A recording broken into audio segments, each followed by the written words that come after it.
What's up, guys? Welcome back to AppleTechTalks. It has been a long, probably like 10 or 11 months now. No, less than that. More like 8 months, 9 months. Um, I just want to apologize sincerely to you guys for not having a video for that long. And there's no excuse. Other than to say I've been busy with school. I want to also explain my behavior before. My name, well, okay, I won't tell you my name, but basically, I'm still in school, so it's very hard to make videos during the school year because I'm very busy with academics, but because school is now over, I can start making videos again. So, yeah, I missed a whole lot of very important material for Apple, such as iPad Pro, what am I missing? iPhone SE, other iPad Pro, just things that I should have been making. I missed so many things, so I'm really sorry about that. But I'm back now, guys. I'm back with a video. Another reason why I have not made a video for that long is because, well, okay, I was lazy. That's one thing. And then another thing is that the last reason is because I had some sort of nervous panic attack, you could say, because I simply didn't I didn't want to go on with this Apple Tech Talks thing. I felt like it would lead me in the wrong direction until I started News Now, and then I realized it's okay to have this side thing where I do Apple Tech Talks. It's supposed to be my second channel because I don't upload as often and the quality isn't as good. But mainly I want to be focusing on News Now, which is okay because that's not what I'm doing with daily videos. So because I have this nervous breakdown, I'm just going to do a very short video today. Hopefully the next video will be longer, but I can't guarantee anything. So anyway, guys, today we're just going to be focusing on WWDC 2016 predictions, final predictions, because the event is in pretty much a week. So without any further ado, let's dive right into the predictions. And a bonus will be just some updates for the future of this channel. Alright, so let's get started. WWDC 2016 predictions, final predictions. Let's go.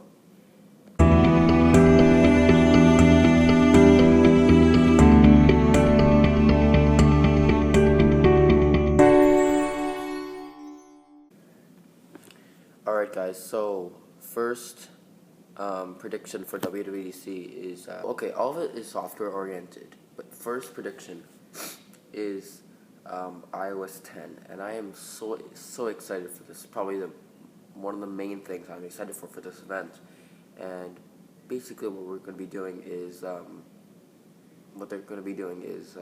the entire event will be mainly software oriented, as it is every WWDC.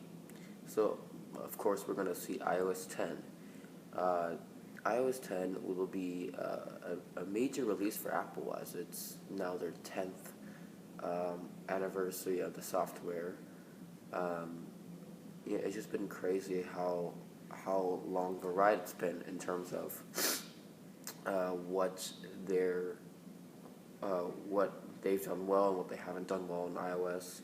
But iOS 10 seems to be looking good because they are planning a complete visual overhaul, meaning that they're going to change it, the user interface, a lot, same way as they did with iOS 7.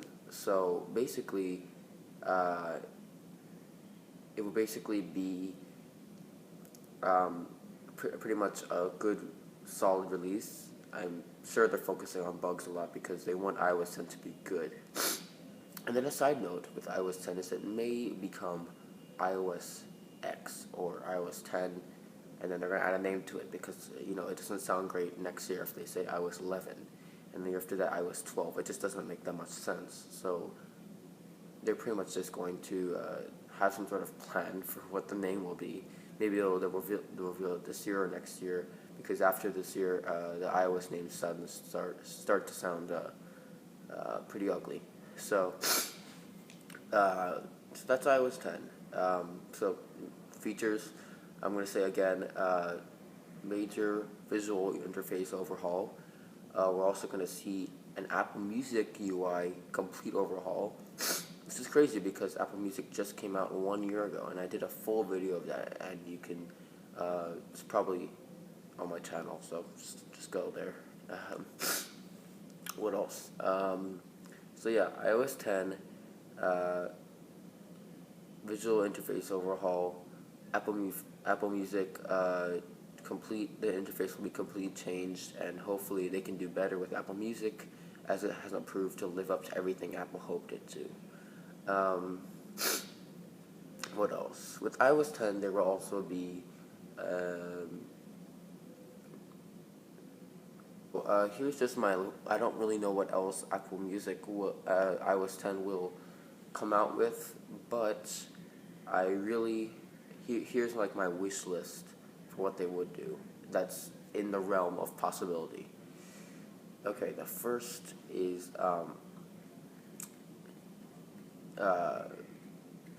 multitasking for the Plus models of iPhones.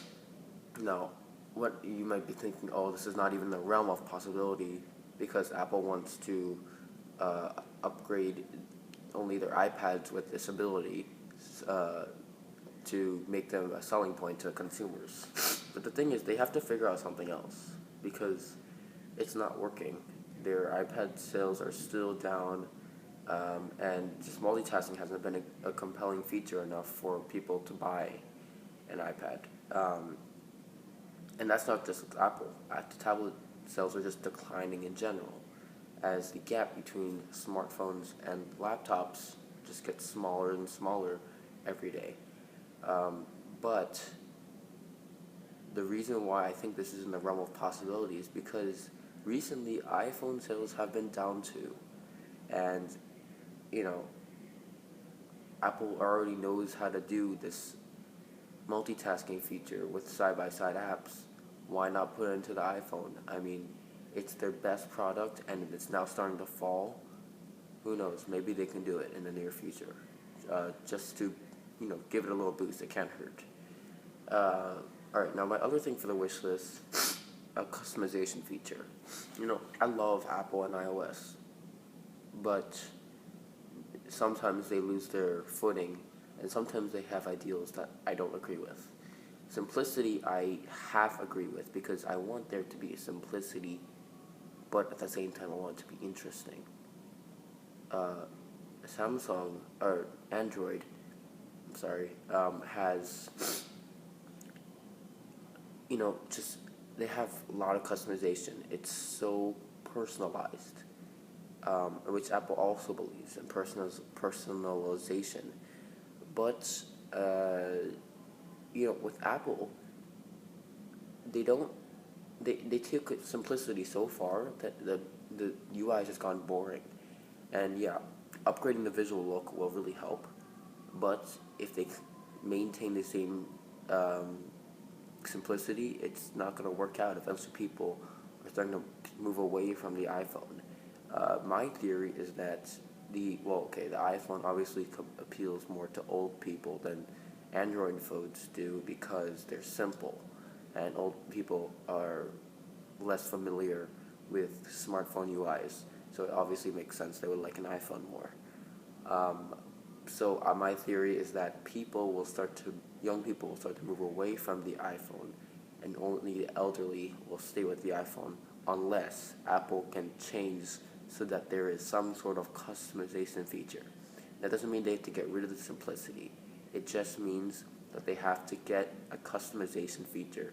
Maybe what I was thinking is they would have that somewhere in the settings. They would have a section that just says customization, and you click on that, and you can edit all these settings. This is only hidden in this one section of settings, so this doesn't affect the phone unless you want it to.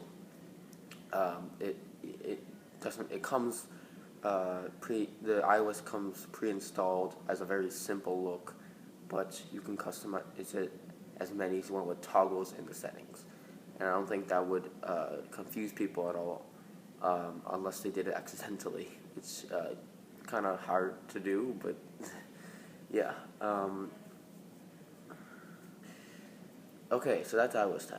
Now let's move on to Mac OS. Mac OS. Now you're wondering why I'm not calling it OS 10. That's because it's not going to be called that anymore, according to rumors at least. OS 10 will be renamed to Mac OS. The reason, I don't really know. I actually think OS 10 sounds better, but if they change it to MOS, and they have iOS, and then they have changed WatchOS to WOS, that would be a sense of uniformity among the software platforms. But it's pretty unlikely that they're going to do that. So another reason that they might have it as macOS is because, if they start calling the iPhone software iOS 10 and then adding a name to it like they did with OS 10, macOS will sort of move them away from this name game so that people don't get confused. I hope you understand that. It's kind of a little bit confusing. But anyway, it's rumored to be called macOS. Now, what features to expect? Well, Siri is finally coming to macOS. Siri is pretty much, if you don't know what Siri is, you pretty much shouldn't be watching this video right now. Alright? Because, everyone knows what Siri is. But Siri is not rumored to change in any way when moved to the Mac, which disappoints me a lot. It really does. That Apple is not willing to go the extra mile to add an extra feature or, just have some sort of extra little compelling point in it that makes it cool to have it in the Mac. Because, I guess it's helpful to have it in the Mac, but that's not a reason why I would upgrade or go out and buy a new Mac pre-installed with a new version of macOS. So macOS, it seems pretty a solid upgrade. There's no visual overhaul that's happening like iOS, because they usually do that a year after iOS. They make it the same. But besides Siri, you could just expect stability. Okay, yeah, they're gonna throw in other features, but the main one's gonna be Siri. The main one in OS El Capitan last year was side by side multitasking. So yeah, it shouldn't be a huge release. Next year should be better, but that's probably what's gonna happen with macOS. All right, finally, and actually not finally, but WatchOS, and the thing they will definitely need to focus on is apps, because that's what the developers came for. That's what the Apple wants them to do: create apps, but not the iPhone, because the iPhone already has amazing apps, and a lot of them too. But not the Mac. The Mac has a decent selection of apps. It could use some work, but it's still a stable platform, and there's no need to worry about that. WatchOS is it's the platform that is still not a decent market. Not saying Android Wear has a decent market of apps either, But I'm just saying that if Apple wants to stand out of the crowd, they need to urge the developers to make apps specifically for the watch. And the watch, it has potential. Okay, right now I'm a little bit skeptical of just how useful it would be to to me as opposed to using an app on my iPhone. Like, what app can a developer make on my watch that's better on the watch than it is on the iPhone?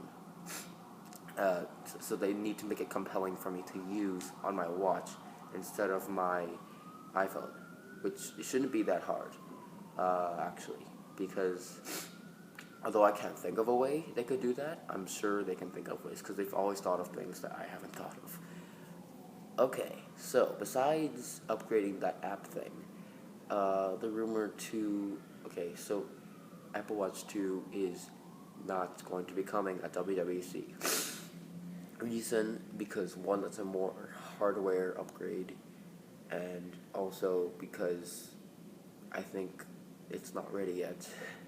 I think they really are trying to make this a good upgrade, so they're going to push that to the September event, which disappoints me, but I know that they're working harder if they take longer.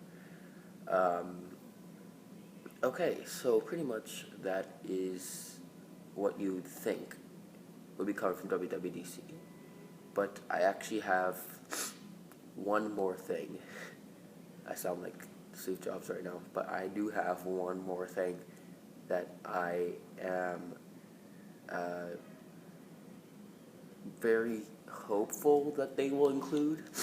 Cannot say that it will happen, but I'm very hopeful that they will have this, because if they don't, I'm pretty much screwed. So basically, I really want MacBook Pros 2016. But not just any MacBook Pros. I want a hardware overhaul. It's been 4 long years since Apple has updated the hardware on their MacBook Pros. That means that pretty much, and even then, the hardware difference was not a huge gap. It still looked generally the same. They just slimmed it down a little bit. I would personally like a curved display. That would be cool. I personally, well, okay, this is happening. USB-C. I'm okay with that. Actually, I'm not okay with that. But it's for the future. I'm good with that. And I also really it would be cool if they slimmed it down a lot and made it lighter. Oh, that would be cool if they slimmed it down even more. Add colors, which is pretty likely. I would buy the gold, obviously. I love gold. Besides that, I'm not asking for that much. The main thing that I want to happen is probably besides the colors, the curved display. I'm really into that stuff. Not sure if Apple, it's pretty unlikely, but I'm just saying it's part of my wish list definitely for the MacBook Pro. Give me a lot of bonus video here.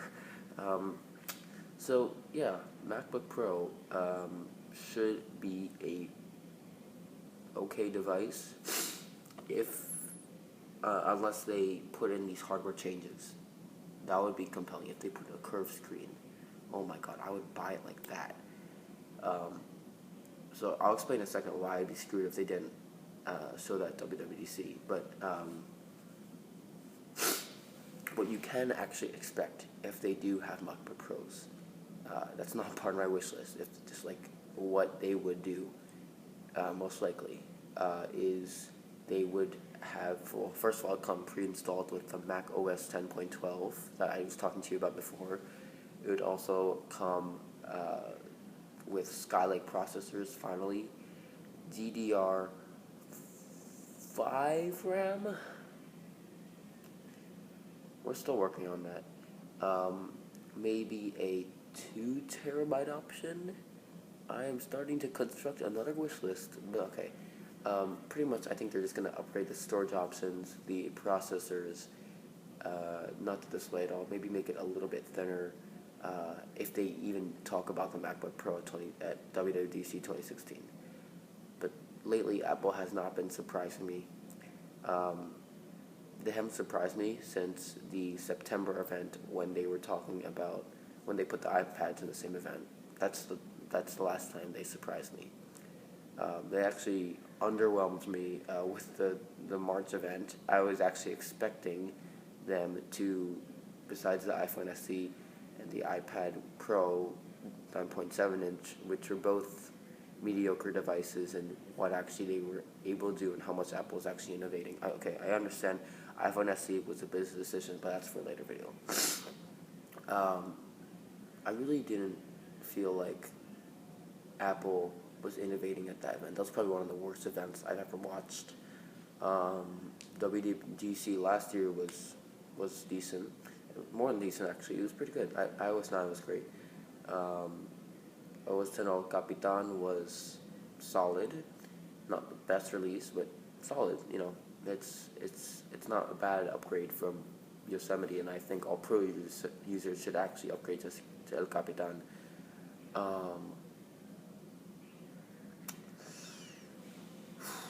Watch OS. Now, I'm not sure about that because it seems to me like Apple is headed in the right direction.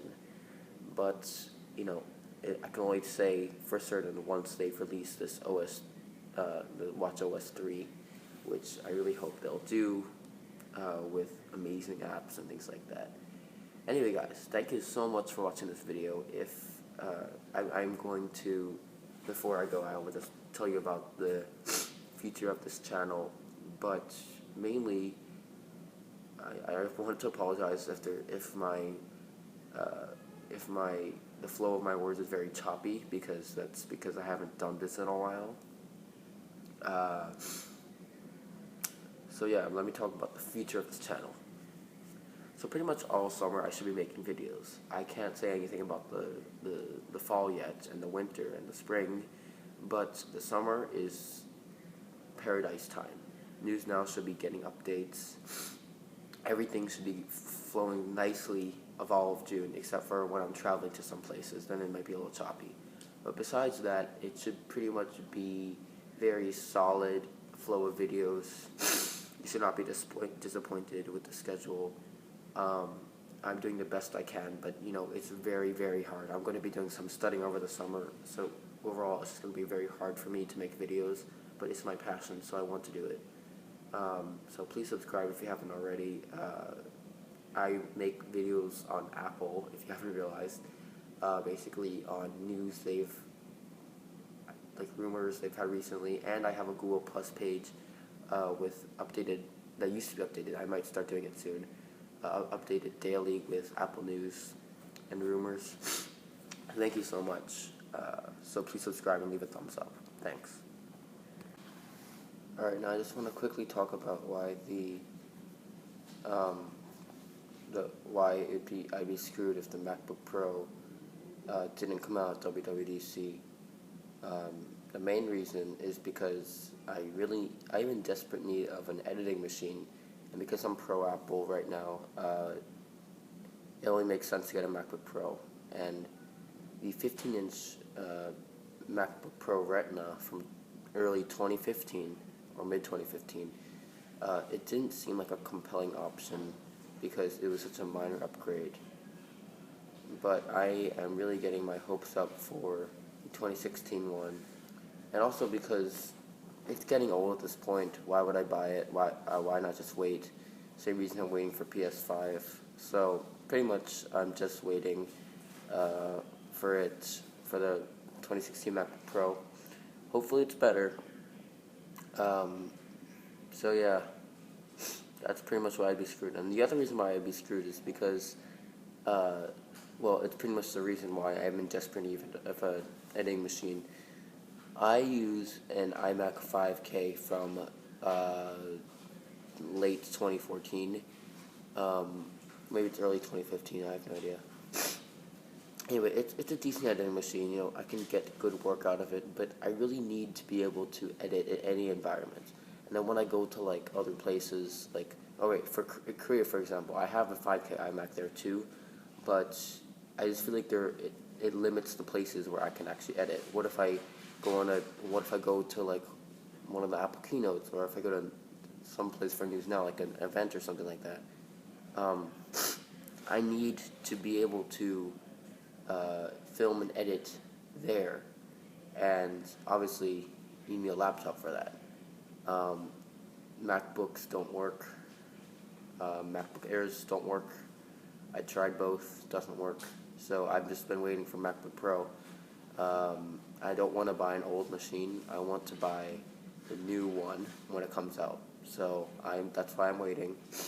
And hopefully they will announce it as soon as possible, because I've been waiting for this since like the beginning of 2016. So anyway, guys, thank you so much for watching.